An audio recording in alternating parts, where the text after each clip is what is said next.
For decades now, the acronym RICE, R-I-C-E, has been commonly recommended for most acute injuries. RICE stands for rest, ice, compress, and elevate. For instance, let's say you sprain your ankle. Under the rules of RICE, you would rest or get off of your foot, wrap it in ice tightly, and raise it up so that the swelling can come out of the ankle. This sounds good, and for years it's been highly recommended by athletic trainers, doctors, physical therapists, and even weekend warriors. But is there really any evidence that supports this practice? Well, believe it or not, the answer is no. Now, I can hear all the objections already coming up to the surface. You just said it's been used for years. Everyone knows RICE. What's the problem? Well, to better answer that question, we have to understand a few foundational principles. One, what does ice do for injuries? And two, how does it help the body heal itself? See, ice as a modality is pretty well known, but not very well understood. How exactly does it work? It slows down blood flow to an area, and it also slows down the metabolic rate to that area, which means it slows down and reduces the oxygen demand that the tissues need. That's the idea behind using it.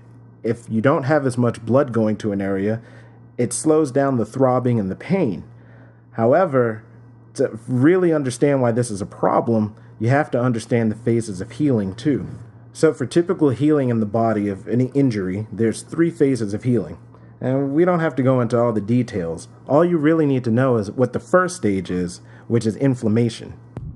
Now that might seem a little confusing because inflammation is typically seen as a bad thing. But in all actuality, it's really the body's first line of defense against an injury.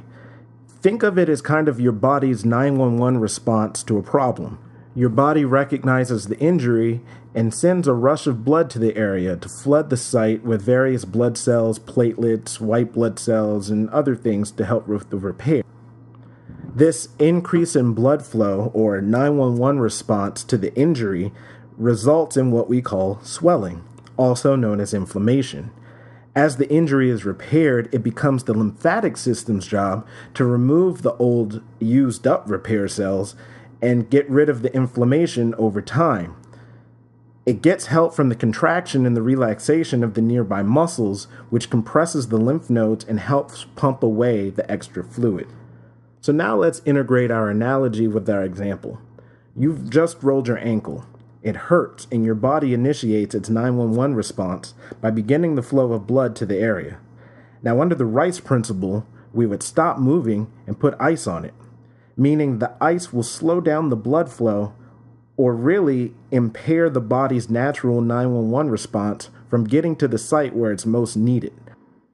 It would be a lot like getting in a car accident and dialing 911, but then having someone come behind you and place down a lot of roadblocks and stop the EMS from being able to get to you to help you out. Why would you ever want that to happen? To make matters worse, you're resting the ankle, which means the nearby muscles can't help the lymph nodes move out the swelling and old repair cells when they're no longer needed in the area. Is the temporary decrease in pain really worth it? Now, I know this is a lot to take in, and this is something that's been so ubiquitous and so well known throughout the world that it's kind of hard to think, why would I ever stop? It's always worked, right? And I understand that there are a lot of people that still won't be convinced. But here are 2 more pieces of evidence that I think could help put the nail in the coffin of ice.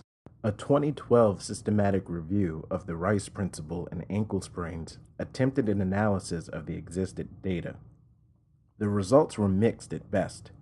Multiple studies found absolutely no difference between the icing group and the control group, which are groups that didn't receive any treatment. 2 studies, which did support the use of ice, didn't compare ice to a control group, but to the use of heat instead. Later, in 2014, Dr. Gabe Merkin, MD, the inventor of the RICE acronym, recanted its use, and he stated anything that reduces inflammation also delays healing, and noted that ice also reduces strength, speed, endurance, and coordination. So what do you think? I hope this post was informative and gives you a new outlook on the R.I.C.E method. Feel free to comment and leave your thoughts below.